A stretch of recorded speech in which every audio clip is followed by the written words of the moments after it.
Good morning dear students. आज हम grammar का अगला विभाग जिसके रिवीजन के तौर पर हम ले रहे हैं वो है प्रेरणार्थक क्रिया। हमारा लास्ट ईयर भी प्रेरणार्थक क्रिया हो चुका है। हमें फर्स्ट टर्म में भी प्रेरणार्थक क्रिया सहायक क्रिया के आधार पर हमने क्वेश्चन आंसर्स लिए हैं। ठीक है, तो आज फिर से हम एक बार प्रेरणार्थक क्रिया क्या है वह देखने जा रहे हैं। तो प्रेरणार्थक क्रिया क्या है कि जब कर्ता स्वयं कार्य न करके अन्य को कार्य करने के लिए प्रेरित करता है तब वह क्रिया प्रेरणार्थक क्रिया कहलाती है। क्या है प्रेरणार्थक क्रिया? जब कर्ता स्वयं कार्य न करके अन्य को कार्य करने के लिए यानी दूसरों को कार्य करने के लिए प्रेरित करता है तब वह क्रिया प्रेरणार्थक क्रिया कहलाती है। यहाँ पर उदाहरण है, सामने देखो। नरेश बिल्ली को दूध पिलाता है, अथर्व खरगोश को गाजर खिलाता है। यहाँ पर क्या है? नरेश बिल्ली को दूध पिलाता है पहला है और दूसरा है अथर्व खरगोश को गाजर खिलाता है। इन दोनों वाक्यों में पिलाता खिलाता प्रेरणार्थक क्रिया है।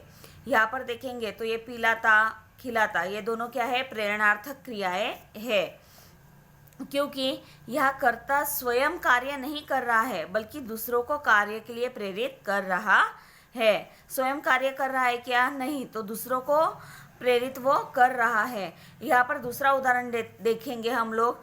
नंदा दूध पीती है, वो क्या है? स्वयं दूध पी रही है। माँ नंदा को दूध पिलाती है प्रेरित होकर। ठीक है, यहाँ नंदा दूध पीती है स्वयं वो कर रही है। यहाँ पर नरेश बिल्ली को दूध पिलाता है। नरेश खुद पी रहा है क्या दूध? नहीं, तो वो क्या कर रहा है? बिल्ली को दूध पिला रहा है। यहाँ पर उदाहरण से देखेंगे कि नंदा दूध पीती है यानी वो क्या कर रही है? स्वयं दूध पी रही है।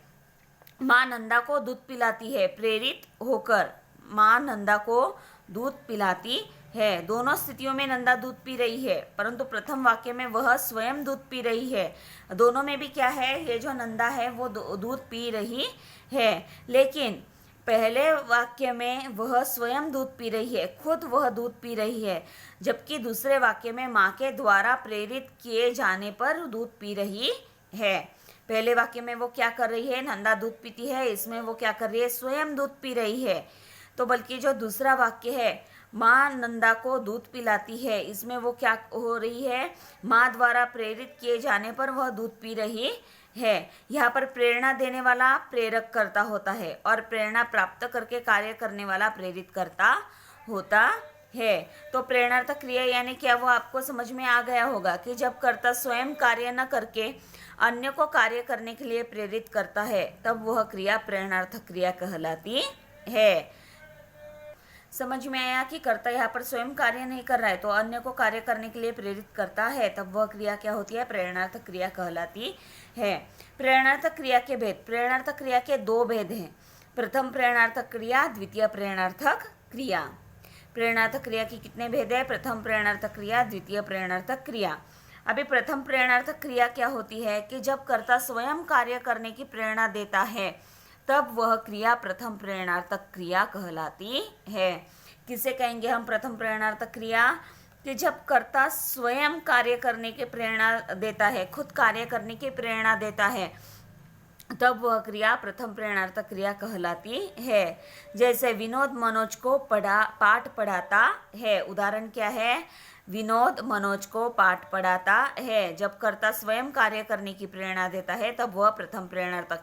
यहाँ पर हम देखेंगे विनोद जो है वो मनोज को पाठ पढ़ाता है। कर्ता स्वयं मनोज को पाठ पढ़ने की प्रेरणा दे रहा है। विनोद क्या कर रहा है? स्वयं मनोज को पाठ पढ़ने की प्रेरणा दे रहा है। इसलिए क्या हुआ? प्रथम प्रेरणार्थक क्रिया हुई है, क्योंकि यहाँ पर कर्ता स्वयं कार्य करने की प्रेरणा देता है। विनोद मनोज को पाठ पढ़ाता है यानी कर्ता स्वयं यानी विनोद स्वयं मनोज को पाठ पढ़ने की प्रेरणा दे रहा है, इसलिए क्या हुआ है? प्रथम प्रेरणार्थक क्रिया हुई है।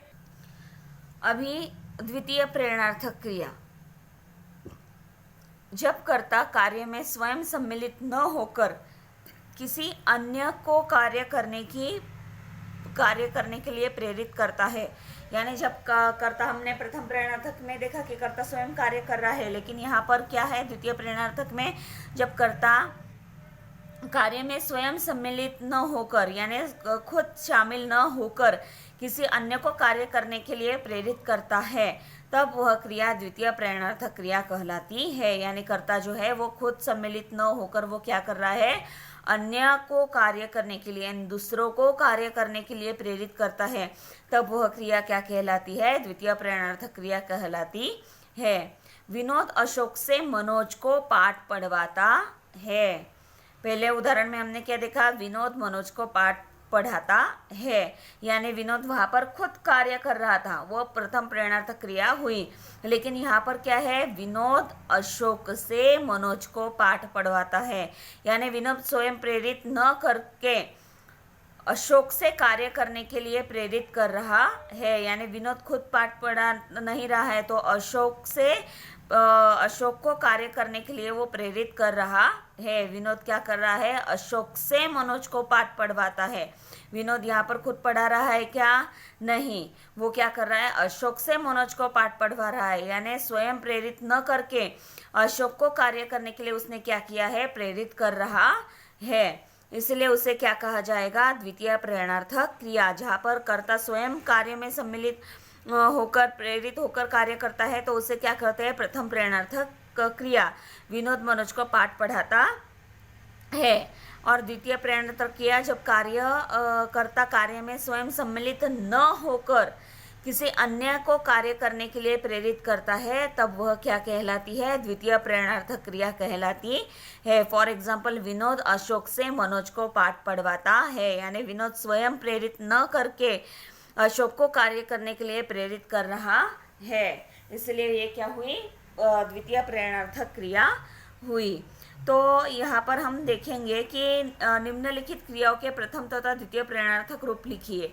हमने ये देखा हुआ है, प्रथम प्रेरणार्थक रूप द्वितीय प्रेरणार्थक रूप कैसे होते हैं वो हमने देखे हैं। तो क्रिया समझो लिखना है, तो प्रथम प्रेरणार्थक रूप क्या आएगा, इसका लिखाना। द्वितीय प्रेरणार्थक रूप क्या आएगा, लिखवाना। पीना, पिलाना, पिलवाना। सीखना, सिखाना, सिखवाना। खाना, खिलाना, खिलवाना। मांगना, मंगाना, मंगवाना। भागना, भगाना, भगवाना। जागना, जगाना, जगवाना। जांचना, जचाना, जचवाना। भीगना, भिगाना, भिगवाना। लूटना, लुटाना, लुटवाना। पूछना, पूछाना, पूछवाना।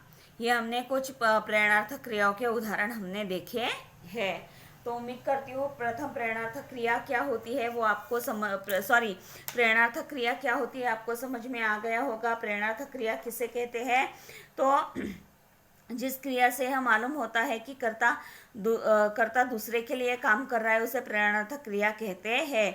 इसके दो प्रकार हमने देखे हैं, प्रथम प्रेरणार्थक क्रिया और द्वितीय प्रेरणार्थक क्रिया, यह हमने देखे है। तो एग्जाम में लिखते समय आपको ऐसे ही कॉलम बनवाने हैं, क्रिया, प्रथम प्रेरणार्थक क्रिया, द्वितीय प्रेरणार्थक क्रिया। यह एग्जाम्पल मैंने आपको यहाँ पर दिखवाए है, ठीक है। तो यहाँ पर जो है हमारा प्रेरणार्थक क्रिया कंप्लीट होता है। अभी हम देखेंगे सहायक क्रिया। सहायक क्रिया किसे कहते हैं, तो हमारा अगला टॉपिक शुरू हो रहा है, सहायक क्रिया। अभी सहायक क्रिया किसे कहते हैं, हमें पता है क्रिया के बिना जो है वाक्य वो पूर्ण अर्थ उसे प्राप्त नहीं होता, ठीक है। तो जिस शब्द से किसी कार्य के करने या होने का बोध होता है उसे क्रिया कहते हैं। यह हमने सीखा हुआ है। क्रिया किसे कहते हैं कि जिस शब्द से किसी कार्य के करने या होने का बोध होता है उसे क्रिया कहते हैं। अभी क्रिया के जो प्रकार है उसमें से हम देखने वाले हैं सहायक क्रिया। अभी सहायक क्रिया में हम जो है वो कुछ एग्जाम्पल दिखेंगे कि भाई को देखकर वे बोल उठे। यहाँ पर समझो उठे नहीं लगाया, भाई को देखकर वो बोल। अर्थ कंप्लीट हो रहा है क्या, समझ में आ रहा है क्या, भाई को देखकर वे बोल क्या हुआ। तो अगर उठे लगाते हैं तो क्या हो जाता है, वाक्य को पूर्ण अर्थ हो जाता है, अर्थपूर्ण वाक्य तैयार हो जाता है। भाई को देखकर वो बोल उठे। हमारे जवान दुश्मन की सेना पर टूट पड़े शब्द अगर हटा दो कुछ समझ में आएगा क्या, नहीं। हमारे जवान दुश्मन की सेना पर टूट पड़े। सेठ जी ने मकान खरीद लिया हटा दिया, सेठ जी ने मकान खरीद।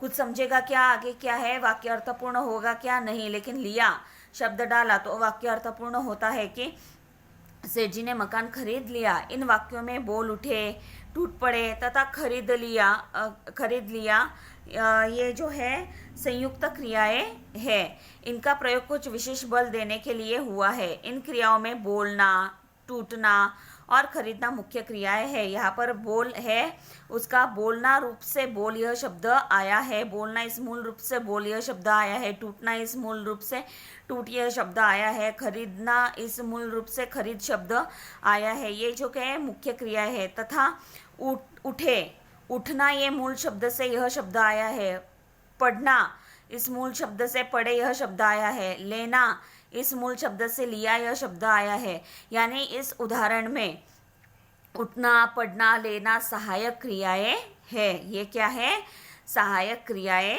है। बोलना, टूटना, खरीदना ये क्या है, मुख्य क्रियाएं है।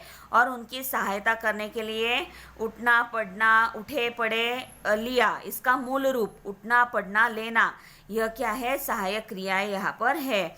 यानी सहायक क्रियाएं क्या है, तो सहायक क्रियाएं कुछ विशेष भाव या अर्थ व्यक्त करने के लिए मुख्य क्रियाओं की सहायता करती है। सहायक क्रिया क्या होती है कि सहायक क्रियाएं कुछ विशेष भाव या अर्थ व्यक्त करने के लिए मुख्य क्रियाओं की सहायता करती है। ठीक है, उसे क्या कहा जाता है, सहायक क्रिया ऐसे कहा जाता है।